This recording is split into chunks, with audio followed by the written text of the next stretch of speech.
Good morning class 12th। Chapter 1 की विविध प्रश्नावली में आपकी प्रॉब्लम्स थी। क्वेश्चन नंबर 2 सबसे पहले मान लीजिए कि f यानी एक फंक्शन है, इस प्रकार है कि w से w यानी पूर्ण संख्या, w होल नंबर को बोलते हैं, पूर्ण संख्या से पूर्ण संख्या में f ऑफ n बराबर n-1 यदि n विषम है तथा f ऑफ n बराबर n+1 यदि n सम है द्वारा परिभाषित है। सिद्ध करो कि f व्युत्क्रमणीय है, f का प्रतिलोम ज्ञात करो और यहाँ w समस्त पूर्ण संख्याओं का समुच्चय है। शायद हिंदी की बुकों में पूर्णांक लिखा हुआ है, लेकिन ये पूर्ण संख्याएं ही आना चाहिए इंग्लिश के अकॉर्डिंग। इंग्लिश की बुक में होल नंबर लिखा हुआ है तो यहाँ पूर्ण संख्या आना चाहिए, ठीक है। सबसे पहले क्वेश्चन को समझिए। जो फंक्शन है वो होल नंबर से होल नंबर में है। होल नंबर कौन से होते हैं? 0, 1, 2 इन्फिनिटी तक जाते हैं, यानी डोमेन भी हमारा होल नंबर है और कोडोमेन भी होल नंबर है। और अगर ये इन्वर्टिबल है तो जो कोडोमेन होगा वही रेंज होगी। पहले क्वेश्चन को समझना है। और w से w में हमारा एक फंक्शन गिवन है।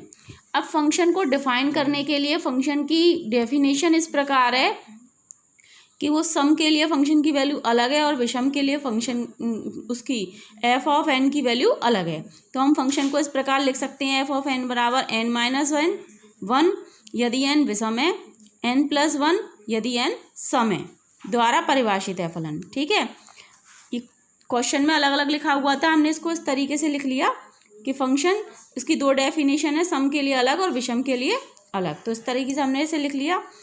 अब सबसे पहले बच्चों हमें इसको व्युत्क्रमणीय सिद्ध करना है, ठीक है। इस प्रकार के क्वेश्चनों को करने में वैसे हम इन्वर्स निकाल लेते हैं तो वो अपने आप ही व्युत्क्रमणीय सिद्ध हो जाता है, लेकिन आप ये याद रखिएगा अगर क्वेश्चन ज़्यादा नंबर का है पेपर में, ठीक है, तो आपको पहले व्युत्क्रमणीय सिद्ध करना होगा एक एक ही आच्छादक करके, और उसके बाद आप इसका इन्वर्स निकालेंगे, ठीक है। तो यहाँ पर व्युत्क्रमणीय सिद्ध करने के लिए हमें पता है व्युत्क्रमणीय कब होता है कोई भी फंक्शन, जब वो एक एक ही भी हो और आच्छादक भी हो। तो एक एक ही के लिए हमें क्या सिद्ध करना होगा? दो डिफरेंट फंक्शन की वैल्यू लेंगे, f ऑफ n बराबर f ऑफ m। मैंने n और m ले ली x1 x2 की जगह।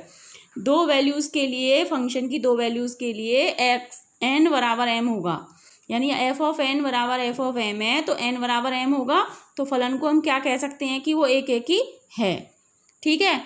अब इसके बाद क्योंकि इसकी डेफिनेशन सम और विषम के लिए अलग है तो एक एक ही प्रूफ करने के लिए हमें अलग अलग केस लेने पड़ेंगे। क्यों? क्योंकि अगर हम दो वैल्यू मान लीजिए n और m ले रहे हैं, ये दोनों सम भी हो सकती हैं, ये दोनों विषम भी हो सकती हैं, एक सम एक विषम हो सकती है, या ये विषम ये सम हो सकती है, ठीक है। तो इस प्रकार इसके 4 केस बनेंगे। तो पहले हमने पहला केस लिया। अगर एक भी केस के लिए एक एक ही नहीं होगा, अगर कंडीशन इम्पॉसिबल हो वो बात अलग है कि वो कंडीशन पॉसिबल ही नहीं होगी तो उसमें कोई दिक्कत नहीं है। लेकिन अगर वो कंडीशन पॉसिबल है और वो एक एक ही नहीं है किसी भी कंडीशन के लिए, तो वो एक एक ही नहीं होगा, सबके लिए होना चाहिए, ठीक है।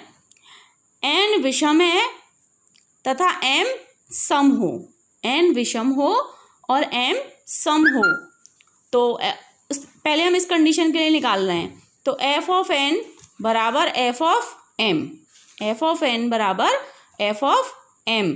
अब यहाँ n हमने विषम लिया है तो विषम के लिए हमारे फंक्शन की परिभाषा क्या थी? n-1। तो यहाँ n-1 आ जाएगा और सम के लिए परिभाषा थी n+1। तो क्योंकि यहाँ m है तो m+1 लिखेंगे, ठीक है। अब यहाँ से 1 इधर से इधर जाएगा तो 1 और 1 2 हो गए, और m इधर से इधर जाएगा तो n-m बराबर 2 हो गए। ये कंडीशन पॉसिबल ही नहीं है। क्यों? क्योंकि कभी भी एक सम और एक विषम संख्या का अंतर कभी भी सम नहीं हो सकता। आप कोई भी सम और विषम संख्या ले लो, जैसे मैंने एक सम संख्या 3 ले ली, एक 5 ले ली, तो 5 में से 3 गए। एक सम और एक विषम लेनी है, 3 ले ली और 8 ले ली, तो 8 में से 3 गए तो 5 बचा। हमेशा सम और विषम का अंतर विषम ही होगा, कभी सम नहीं हो सकता। तो इसीलिए कंडीशन पॉसिबल ही नहीं है। तो यहाँ पर एक एक की बात ही खत्म हो गई, एक एक ही है या नहीं है, क्योंकि ये कंडीशन पॉसिबल ही नहीं है।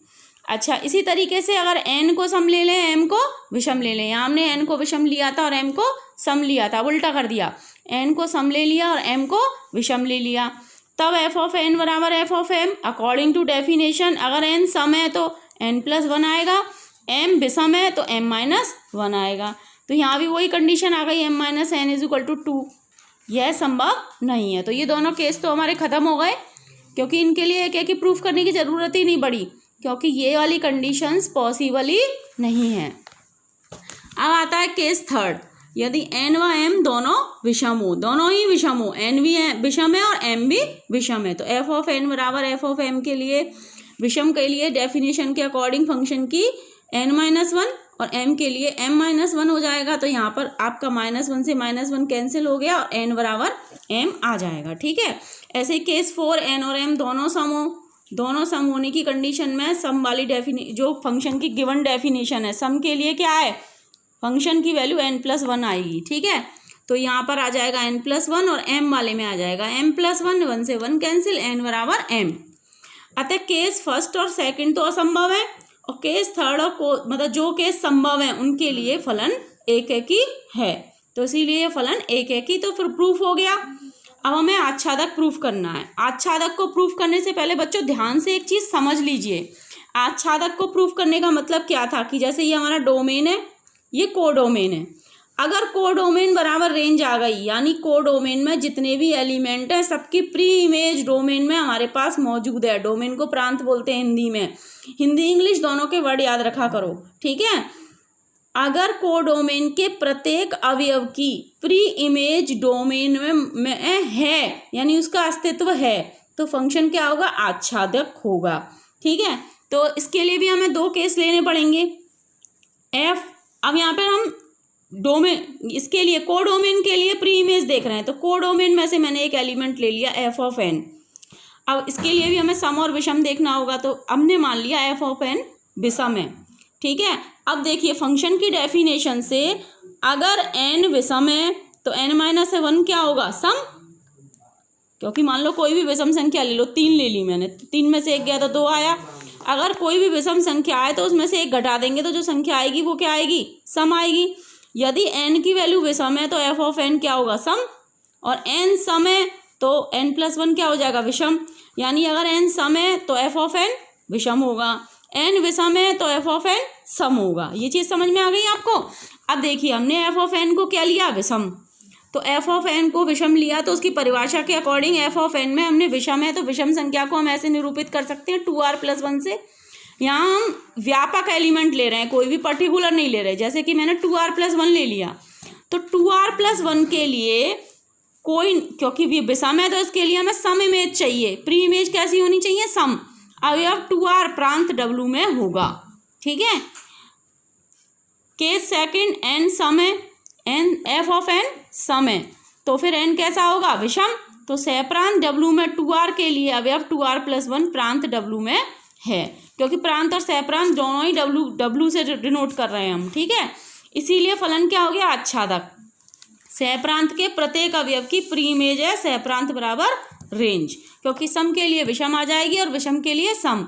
जितने भी होल नंबर हैं वो सम और विषम से ही मिलकर बने हैं। ठीक है बच्चों, उसके बाद अब हमें f का प्रतिलोम निकालना है, जो फंक्शन गिवन है। अब ये तो हमें पता चल गया कि फंक्शन एकेकी और आच्छादक है। यहाँ पर एक लाइन और लिख देंगे, f एकेकी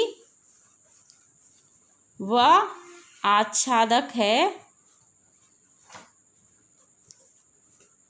अतः f व्युत्क्रमणीय है। अब अगर ये व्युत्क्रमणीय है तो फिर इसका व्युत्क्रम निकालना है, हमें प्रतिलोम निकालना है।